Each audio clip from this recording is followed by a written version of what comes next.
Olá, eu sou o professor Fábio e agora vamos dar continuidade e encerramento ao nosso módulo 2 da disciplina de História da América 2 com a temática da Guerra do Paraguai.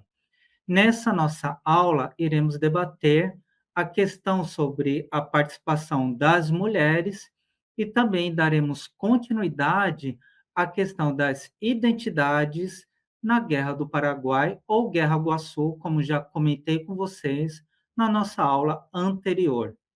Bom, como foi o século XIX latino-americano? Essa temática é importante porque foi um período de grande instabilidade política e social. Tivemos como principais conflitos a Guerra da Cisplatina, que aconteceu de 1825 até 1828, e esse conflito colocou a Argentina do Miguel Rosas, o Brasil e a região do Uruguai em um grande embate bélico acerca das suas fronteiras e também das suas redefinições geográficas. Tivemos a Guerra Civil Americana, que foi de 1861 até 1865. Uma dúvida que pode surgir para você é por que a guerra americana ela está nessa nossa seleção? Bom, de acordo com o historiador Eric Hobsbawm, a Guerra dos Estados Unidos foi um evento importantíssimo, é considerado o conflito civil que mais tivemos números de mortos, e mesmo ela estando circunscrita às suas fronteiras, o seu impacto aqui foi importantíssimo aqui para a América Latina. Inclusive, temos algumas pesquisas que até apresentam uma análise no qual houve um diálogo aqui de compartilhamento assim de armas entre a Guerra do Paraguai e a Guerra Civil Americana. Então, mesmo que ela tenha ficado apenas nas suas fronteiras, temos que levar em consideração a circulação de ideias, a questão da escravização, que foi abolida lá, que foi importantíssimo para eventos aqui na região da América Latina. Depois, temos essa nossa temática, que foi a Guerra do Paraguai, de 1864 até 1870, a Guerra do Pacífico, que foi de 1879 até 1884, e também o conflito de Chile e Argentina, de 1881, no qual foi definido também aqui a região da Patagônia. Então, podemos ver que o conflito, a Guerra do Paraguai, não foi um evento isolado, e temos o que? Antes de entrar o século XX, nesse período que grandes instabilidades que elas estão presentes, o que? Na formação das nações latino-americanas e também aqui nessas questões de fronteiras, estratégias, escoamento aqui para a região do mar, que era importantíssimo e que mostra o quê? Que foi um período de grande instabilidade aqui no nosso continente. Nessa nossa aula, iremos trabalhar numa primeira parte com a questão da literatura e história. E para a nossa temática aqui de História da América, a literatura ela foi importantíssima também em diálogo com essa temática que é as identidades latino-americanas. O que nós temos de obras importantes aqui que posso apresentar a você? Primeiramente, é o poema Las Dos Américas, publicado em 1856, de autoria de José Maria Torres Caicedo. E quais são essas duas Américas? Uma é a América Latina, essa América Europeia, essa América Branca, essa América que estaria em diálogo com a ideia da civilização de Sarmiento no seu clássico Facundo, que nós já trabalhamos no nosso módulo 1, e a outra América, essa segunda América, poderíamos chamá-lo que da América Profunda, América Real, essa América dos indígenas, dos camponeses, essa América que apresenta saberes ancestrais que resistem desde o período da chegada dos europeus em 1492, com a famosa viagem de Cristóvão Colombo. Então, esse nosso autor, o José Maria, ele vai, com esse poema, argumentar que temos duas Américas, essas duas Américas entram em conflito, essas duas Américas apresentam que toda essa pluralidade de uma resistência que o continente americano ele coloca não apenas nas ideias, como também em sua prática. Uma outra obra que também é fundamental, foi escrita em 1891 por José Martí, que é Nuestra América.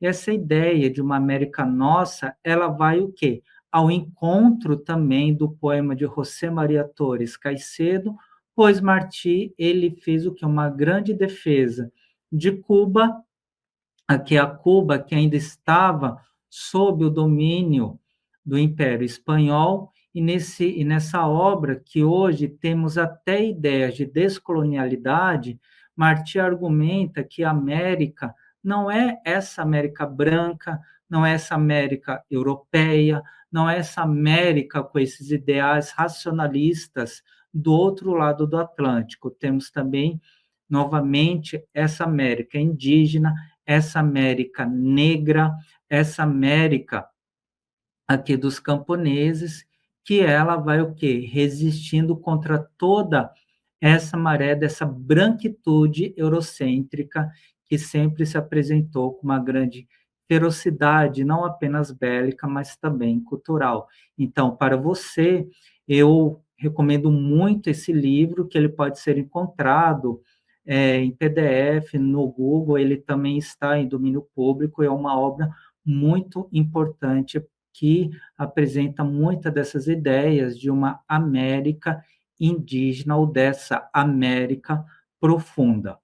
Ainda nesse limiar do século XIX até o século XX, temos uma outra obra fundamental, Ariel, de José Henrique Rodó. Essa obra, ele faz o que, esse autor? Um diálogo com a tempestade de Shakespeare. E nesse diálogo, ele apresenta o quê? Que Caliban, o grande monstro shakespeariano, seria o quê? Os Estados Unidos da América. E aqui Ariel, que é esse personagem da bondade, esse personagem da resiliência, e essa personagem da pureza seria a América Latina.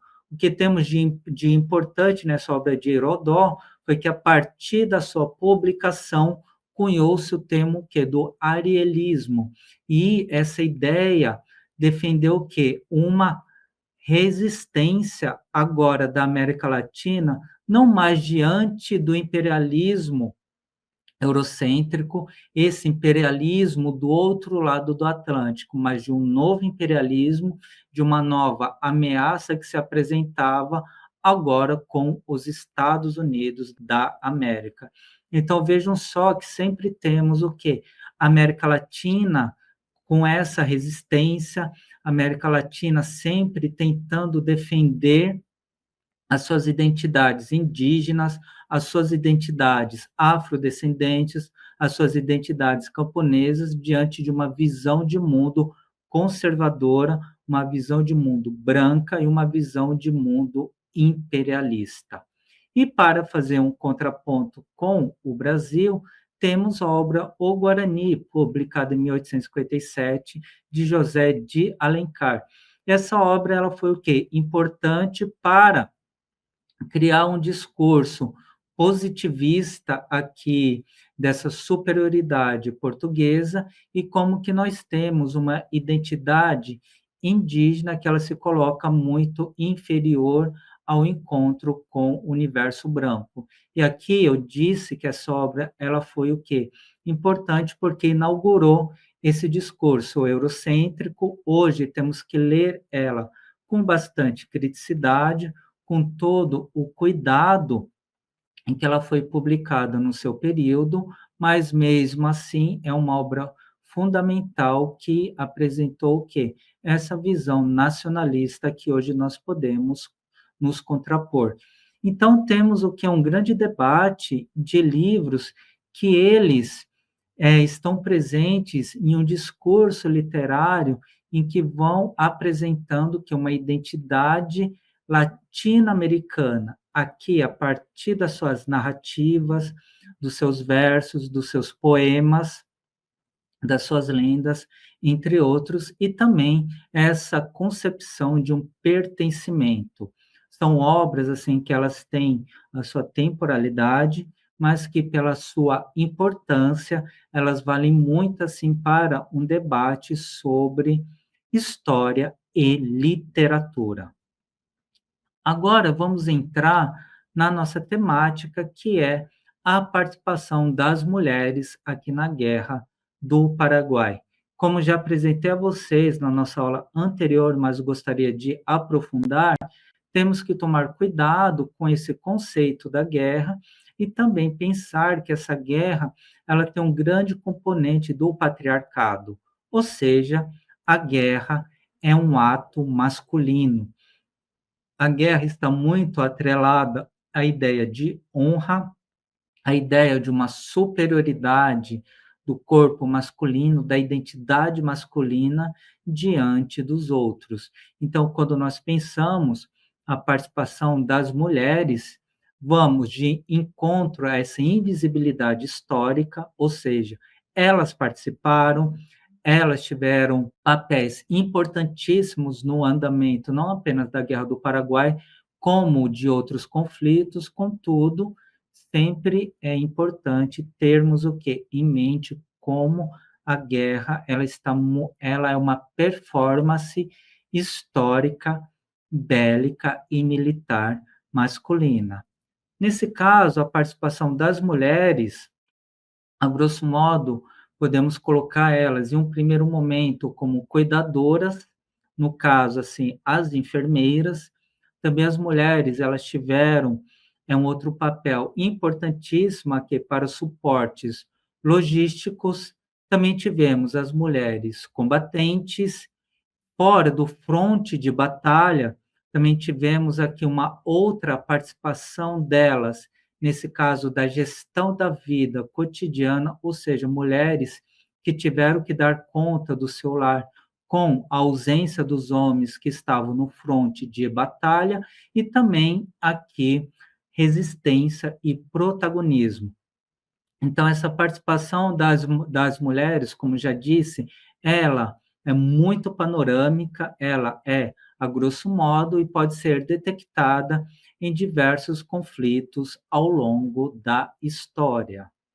Uma obra importantíssima, e aqui também está presente no texto que eu utilizei para preparar essa apresentação a você, é o livro Cunhataí.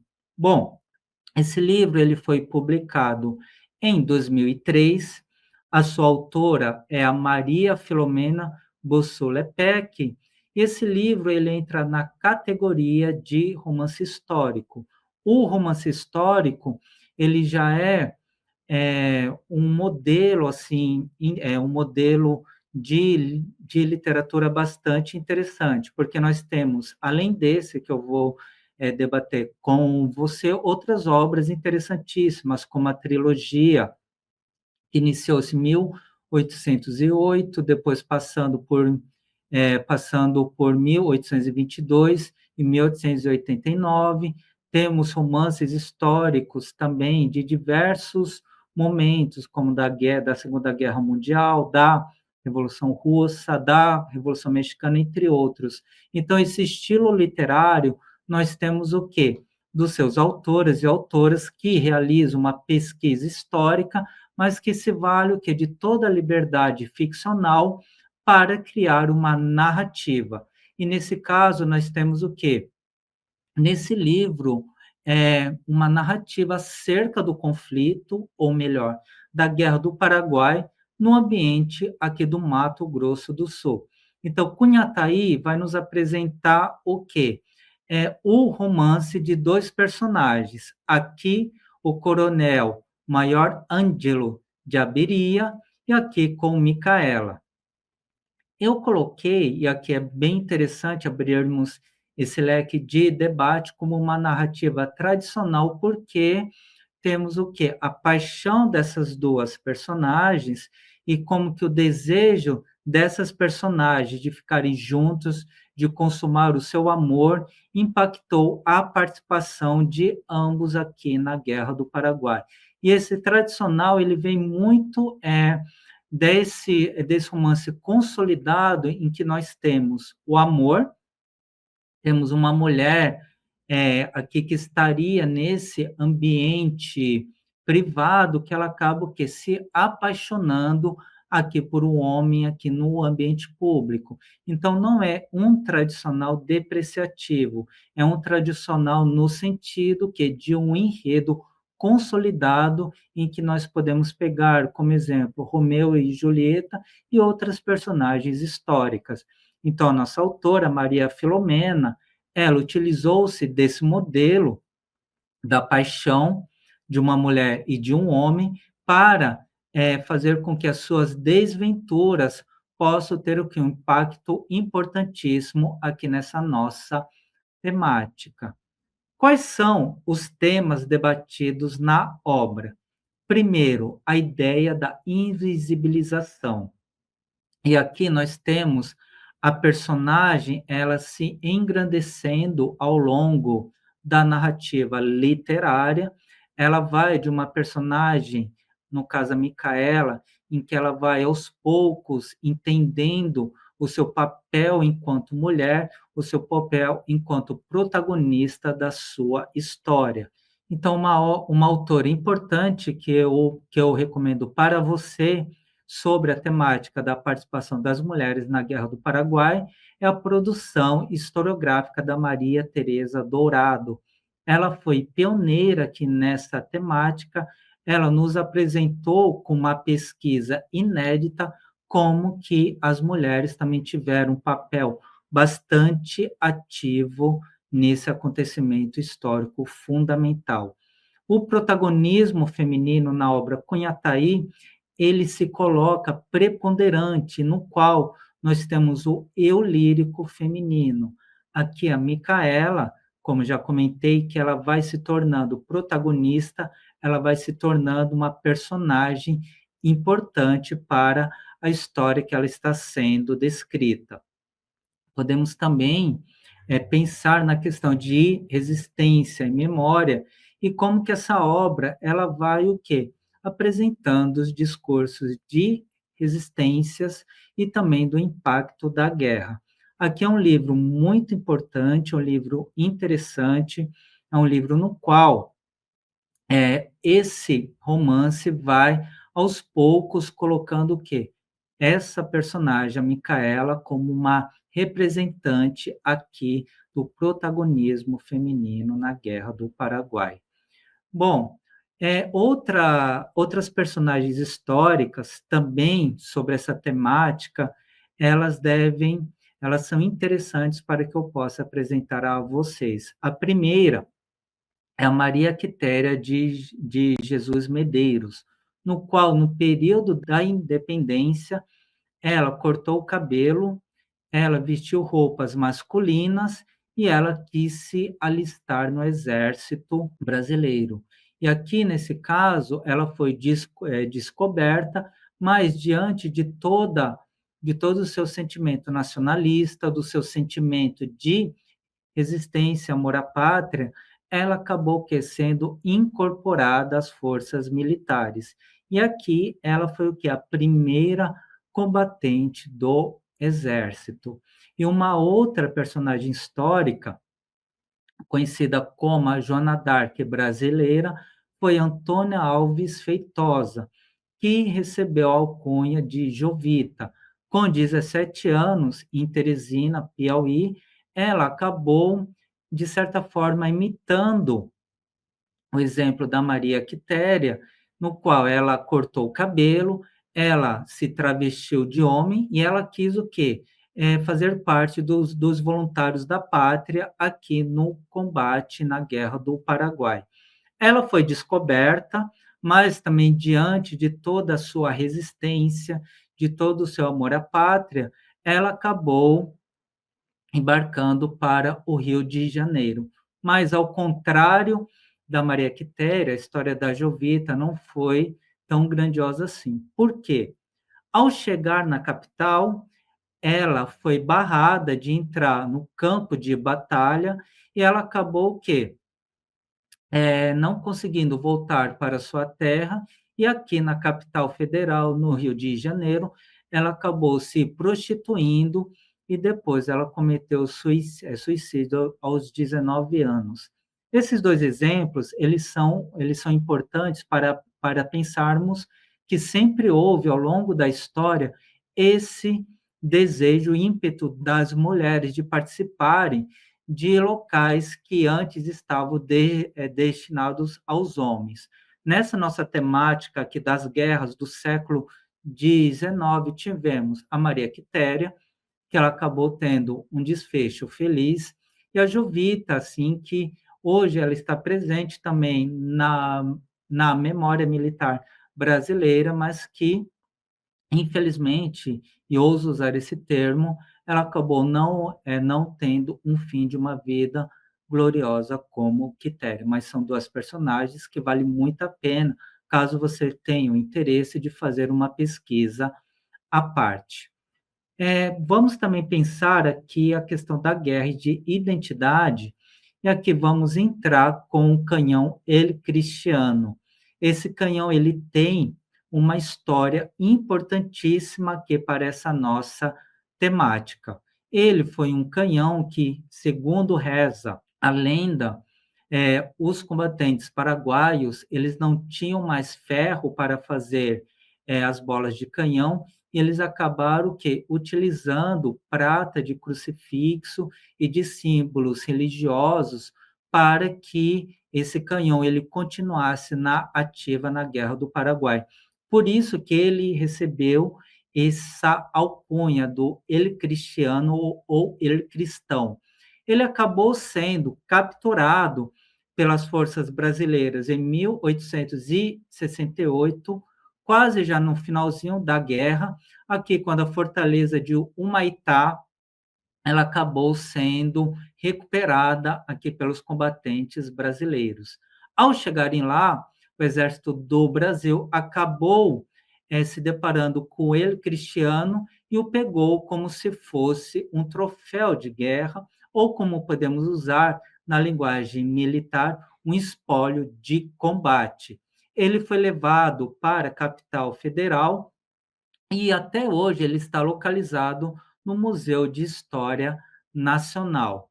Esse canhão ele está dentro ultimamente de uma grande disputa, porque em 2010 houve um pedido de repatriação pelo governo paraguaio para que o Brasil o cedesse. Para os paraguaios, a uma memória e identidades importantíssimas, porque o El Cristiano representa o quê? Toda essa luta heróica, essa identidade, a maneira como, mesmo diante dessa derrota iminente, os paraguaios lutaram até o último momento, lutaram até o último segundo. Então, é uma memória coletiva bastante afetiva para o povo paraguaio.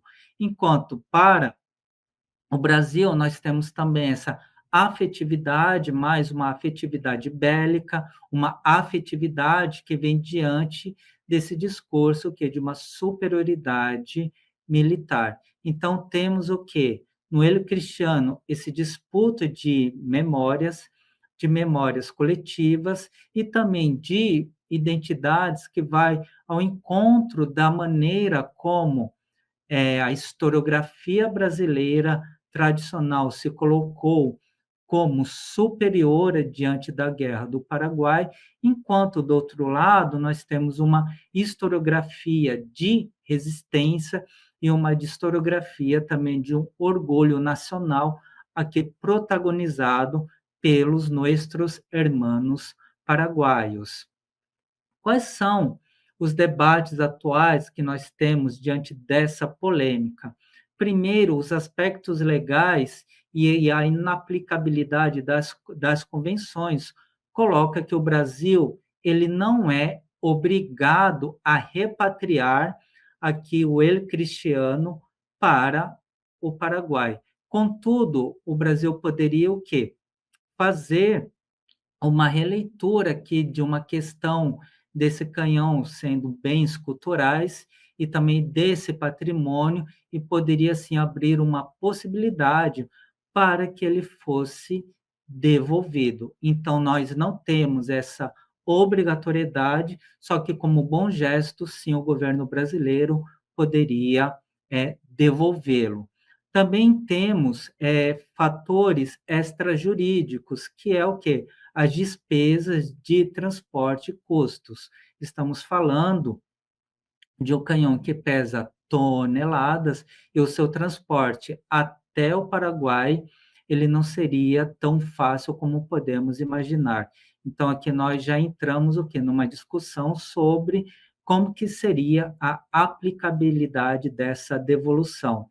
E como eu já comentei, fora essas questões legais e também de custos, tem esse debate mesmo dessa memória coletiva e dessa identidade nacional, que aqui vai ao encontro de retóricas holísticas. Aqui vamos entrar em uma disputa no qual, para a memória coletiva e identidade do Paraguai, o El Cristiano representa o quê?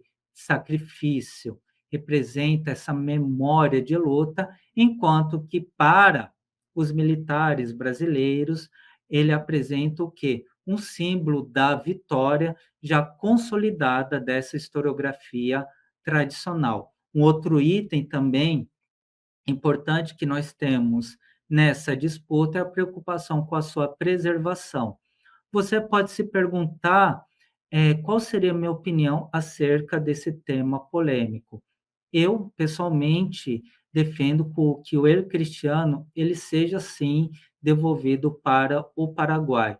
Estamos em um outro momento histórico, nós já não estamos naquele momento daquele tradicionalismo, de uma supremacia, de uma história militar diante desse conflito, e creio que para um gesto de uma boa-fé, um gesto também para reconhecer que poderíamos dar um passo adiante de todo o sangue que foi derramado aqui na Guerra do Paraguai, o ele cristiano poderia sim ser devolvido para o seu país de origem. Então, caso haja para você uma questão sobre o que eu penso sobre essa temática, é essa. Seria muito bom se pudéssemos, enquanto nação brasileira, devolver o ele cristiano para o seu país de origem, o Paraguai, o que poderia ser uma cerimônia belíssima. Quais são as dicas atuais que eu posso apresentar a vocês sobre o debate da Guerra do Paraguai? E aqui são que produtos, artefatos culturais que estão sendo produzidos, o que demonstra que toda a atualidade que nós temos desse tema. Primeiro, é a trilogia da Beatriz Bracher, que será publicada a partir do ano de 2024. Essa trilogia ela será publicada pela editora 34, no qual nós temos Ofensiva Paraguaia e a Reação Aliada, pegando a temporalidade de novembro de 1864 até março de 1866, depois, a ofensiva aliada, que vai de abril de 1866 até dezembro de 1868, e, por fim, a campanha da Cordilheira, que vai de janeiro de 1869 até março de 1870. Então, essa obra ela é importantíssima, é uma trilogia que ela já nasce considerada consagrada acerca da temática da Guerra do Paraguai. Então, nós temos aqui já uma nova fonte literária que poderá render pesquisas importantíssimas sobre essa temática inesgotável.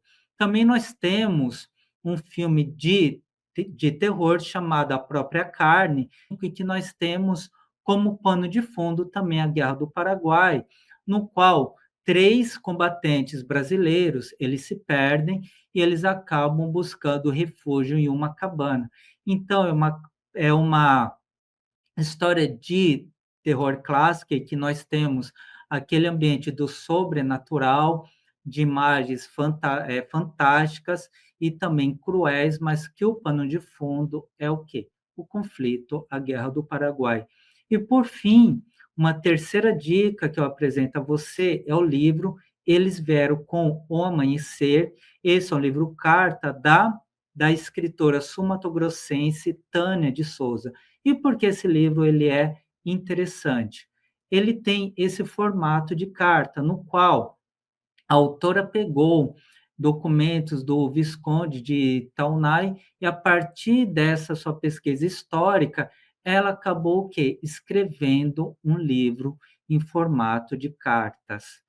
Então, é outra obra que vale muito a pena que você tenha acesso, e podemos ver que tanto na questão literária, audiovisual, imagética, entre outras, a Guerra do Paraguai é um tema inesgotável, é um tema ainda que vai render diversos materiais de pesquisa e também produtos culturais. Essas foram as duas referências que eu utilizei para preparar essa nossa aula, e outras temáticas, outros materiais você poderá acessar na nossa curadoria e também poderá pesquisar em sites de internet, entre outros, como que a Guerra do Paraguai é um tema muito importante, não apenas para o Mato Grosso do Sul, como também para toda uma América Latina.